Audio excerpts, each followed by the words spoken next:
Good afternoon to everyone who follows my stories. This is the second video in my life and the first in English, so I'm really delighted to invite you to join me on a journey through the universe that I use as the basis for my books.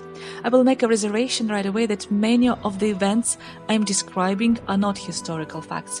I'm not based on the official lore, but solely on my own studies of the world, observations and logical conclusions based on personal experience and sometimes fantasy. And the topic of this video is the Forgotten Elven Temple. And I not only want to show you this wonderful location, but will also try to unravel the history of this place and to show the secrets that it hides. But first thing first, most of you probably know this interesting place already, but let me remind you once again that the temple is located underground at the foot of the Red Stone Ridge, which separates the coastal part of Gludin from the wasteland.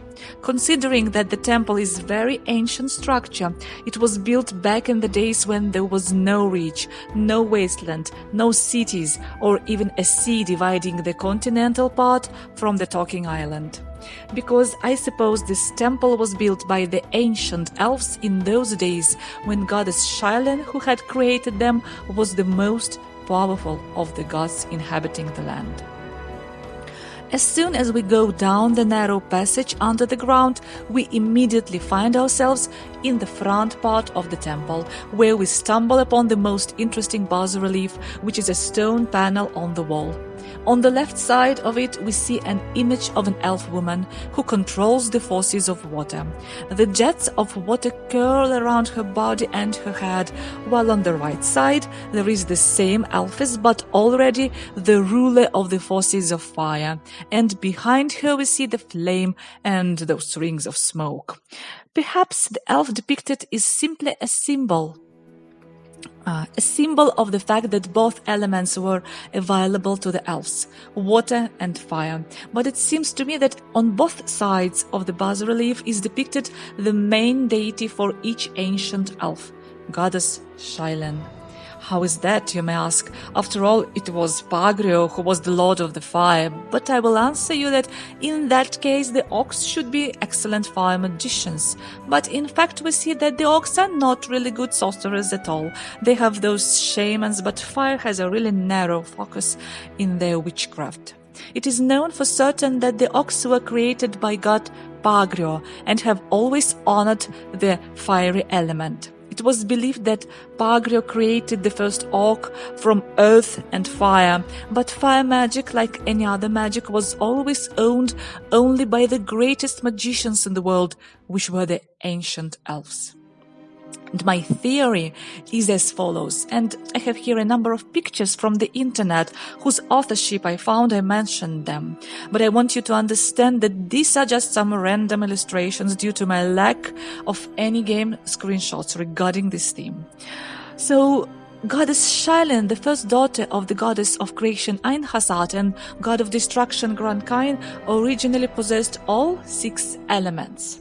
4 of them were material: water, fire, air, and earth, and 2 were spiritual or primordial, such as light and darkness. The elves, her creatures, magically gifted creatures, were endowed with the ability to cognize and master all 4 elements inherent in their world: water, fire, wind, and earth. My main argument is that after her fall, the goddess Shailen was able to give life to dragons of all 6 elements. And one more proof is this very underground temple which we will see today. In it, the ancient elves worshipped and studied both the elements of water and the magic of fire. These 2 elements, apparently, they considered the most powerful. In the center of the composition, we see a lion's face. Lion is a symbol of power and authority. They are received by the one who masters perfectly these 2 great elements. The name of one of the most respected specialities among elven mystics is also the proof that elves once mastered all 4 elements. Now we can call it elemental master or the lord of elements. And although the elves can no longer use the magic of all four elements to perfection. They know how to protect themselves from all of them. So my main assumption is that initially Shailin was so powerful that she owned all the elements, which is why she was later able to give life to dragons of all elements, concentrating the power of these elements in them. And it seems to me that all the younger gods initially received power from her blessing for themselves and for their children, and fully took possession of them only after the expulsion of Shailin, when she essentially lost her power over all the elements except for darkness. Grancain, feeling himself guilty, could not deprive her of this power, which she later used, creating the underworld of darkness and chaos. And now I will dream a bit about what Shailin could have been before she became the goddess of destruction. Goddess Shailin was supposedly originally silver-haired and white-skinned. Her eyes were, according to some sources, pale pink and, according to others, bright blue. On her head she wore a fiery crown, and behind her back she had a pair of snow-white wings. In her hands she held a sieve, with the help of which she sifted the earth, creating mountains. She threw large stones into the sea and islands appeared. She was responsible for the connection between the earthly world and the heavenly world. It was she who transported the souls from the mortal world of her father Grancain to the immortal world of her mother Ainhasat, from where these souls could again be reborn on earth. She was called the Great Mother of Earth, while Ainhasat was the Great Mother of Heaven. Most of the time Shailin was sitting under the mother tree or in the cave behind the Elven Falls. She played the seven-stringed harp, sang a song that creates earthly harmony, and spun the threads of fate. Her spinning wheel had 8 spokes, each of which represented one of the stages in the life of mortals, from birth to death. She was accompanied by 4 animals: a lion, as a symbol of power and protection over the manifested universe; a unicorn, a symbol of primordial purity and prudence; a dragon, a symbol of wisdom and longevity; and a rabbit, a symbol of fertility, passion, magical power, and rebirth.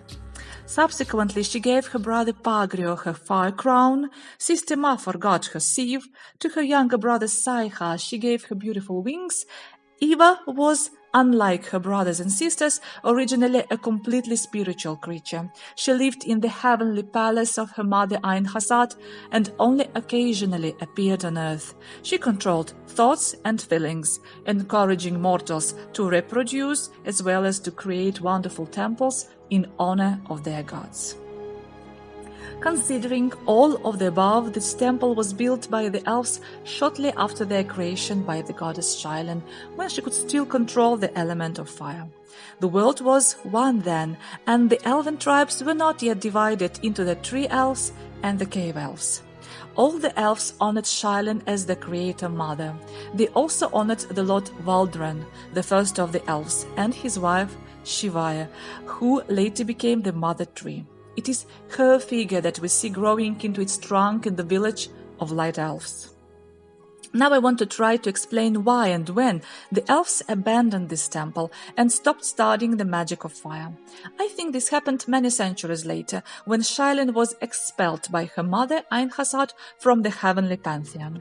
Then the power over water passed to her younger sister Eva, and the control of the remaining 3 elements was assigned to the rest of the gods.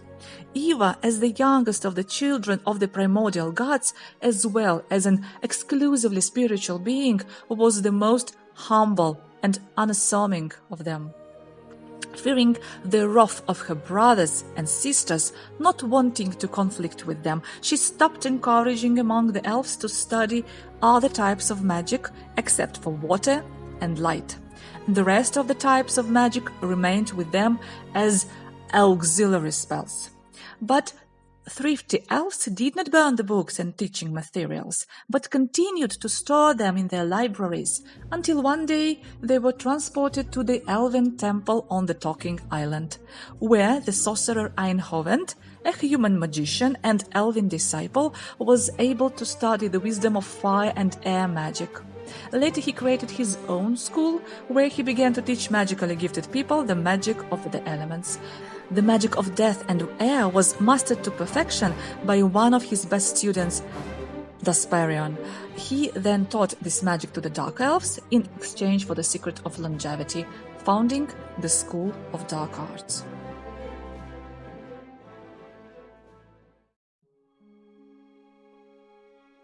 We remember that the world map of those times looked completely different. From one of the ancient elves who did not leave the land, from an elf named Rinoa, or rather from his spirit, which still lives in the vicinity of the temple, we learn that in ancient times there was a huge, beautiful forest here. But then all elves left. Rinoa remained to live in this forest and died in one of the later wars. Perhaps instead of a modest cave, a beautiful entrance complex once led to the front gallery of the temple, similar to the one that meets us at the entrance to the abandoned School of Elven Magic on Talking Island, or to the equally abandoned Elven Fortress in the southwestern part of the Elven Lands. But after the hammer of stars fell to the earth, or later, after the explosion when magicians from all over the continent tried to get rid of the powerful sorcerer Belef, the entrance was most likely destroyed, and now researchers have to be content with only a narrow tunnel heaped up with stones on the outside. The temple is hidden at a depth of several meters and is a huge underground complex. The water part is to this day huge holes with an unexhaustible source of water. In the center of each room we can see the magic water crystals, the sources of inexhaustible magic. The magic of the ancient elves was so strong that the magic lamps on the walls still burn, and the waterfalls continue to function. Water still circulates in fountains and artificial reservoirs. The halls are decorated with elegant sculptures. The most talented elven mages once lived and trained in these halls. The huge library is now flooded, and the entire lower part of it is underwater. The main hall is decorated with the heads of unicorns. Let me remind you that unicorns were the main symbol of the Great Mother Shylan. It is obvious that the elves were leaving this temple gradually, as all books, records, household items, and furniture were taken out. There may be several reasons for this. The first one, as already mentioned, following the will of their new goddess Eva, the Council of Elves decided to prohibit all types of magic except for water magic. The magic of wind, earth, and fire remained only in ancient books and in low-level spells. And the second reason might be that at one point they simply decided to leave the temple due to resettlement after conflict with people and possibly even with giants, which could happen much earlier. The spirit of the elf Renoir speaks about it. He says, "All the elves left, but I stayed in these forests." And perhaps he was the last caretaker of this temple. Among the inhabitants of the water part of the temple, we can note water spirits, undines, the guardians of this place. It is thanks to their presence that the complex continues to function. Recently, a tribe of human-like lizards, Laffy, has also settled here, separated from the Lang tribe or driven out by a more developed tribe of humanoids to the foot of the Red Rock Ridge, and found a shelter here. Sometimes, but still, there are devil succubi waiting for unwary travelers. Those demons can take the form of beautiful women. Sucking blood and life from their victims, they turn their bodies into their slaves and servants.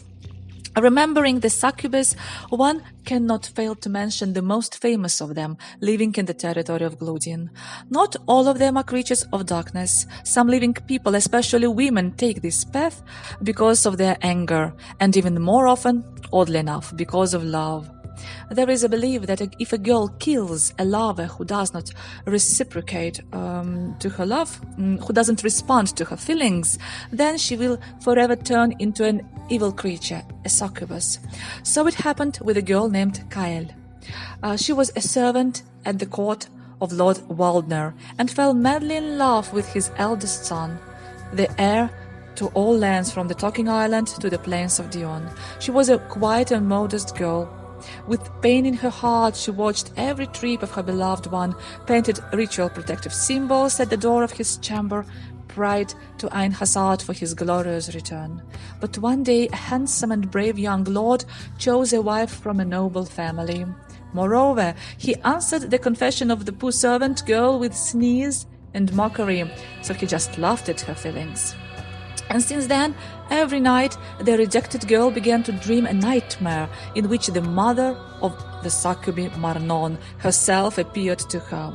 With deathly grey skin and dark clothes, she urged her to do justice and avenge the scoundrel for mockeries and betrayal. And on the night before the wedding, Kael sneaked into the chambers of her beloved one and brutally killed him. After that, the demons turned her into a succubus.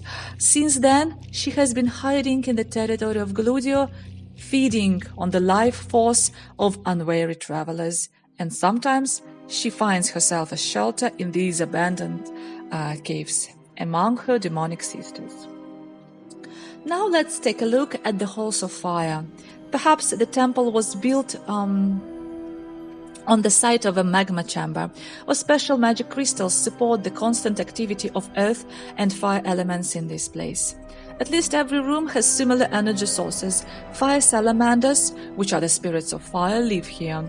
Also magic gods, land spirits, kobolds, and several Drevanul, the smallest demonic entities, attracted by the smell of sulfur and the heat of hot lava, which is their native habitat. In the main hall of fire, we can see dragon sculptures on the walls. They were also symbols of goddess Shailen, and perhaps the ancient elves knew how to summon for help not only unicorns, but also dragons. Subsequently, this knowledge was either forgotten or even prohibited. The most important of the Drevanul who live here is the demon Tirak. To understand his history, we should turn to the time of the imprisonment of Emperor Bayum. As we all remember from history, Emperor Bayum, after all the conquests that he made, fell into a state of deep despair. What is the meaning in all the lands that I have, in glory and riches, if one day I sink into oblivion like everyone else? He worried. And he decided to build a tower to prove his greatness to the gods themselves. The walls of this tower were supposed to reach the heavenly dome. But when goddess Einhasad understood his plan, she severely punished the one who encroached on the divine gift of immortality. Now I want to read you a quote from my book Nocturne. Having conquered almost the whole world, having received worthy heirs and longevity, he could not stop in his exorbitant desire for power. He was punished for his ingratitude and irrepressible greed. Einhasad, realizing that even she, the supreme goddess, could not fully make an ordinary mortal creature happy, put a curse on the entire family of emperors, imprisoning Bayum forever in the tower he had built. End of quote. However, the emperor himself got what he wanted. He became immortal, doomed to eternal solitude, locked on the top floor of his tower. All passages and exits to the building were blocked, and the entire imperial retinue and army remained walled up in the tower. General Kart was the leader of Bayum's army. With his squad, he found a way to escape from the tower, but he was betrayed by one of his subordinates, namely Tirak, a squire of one of the commanders. Thus, they were all trapped, and they could choose a painful death or make a contract with the demon Kernon and continue their existence in dead bodies. So Kernon took their souls in exchange for immortality, but now they all had to serve him forever and ever as dead servants. And Tirak, who betrayed them, Kernon turned him into one of the demons and let him go. So Tirak, having wandered around the world, returned to Gludio, where he was from, and hid in this ancient temple, attracted by the negative energy surrounding it. Between the halls of water and fire there is a mysterious altar, a powerful source of magical energy and strength. Perhaps this was a place of healing.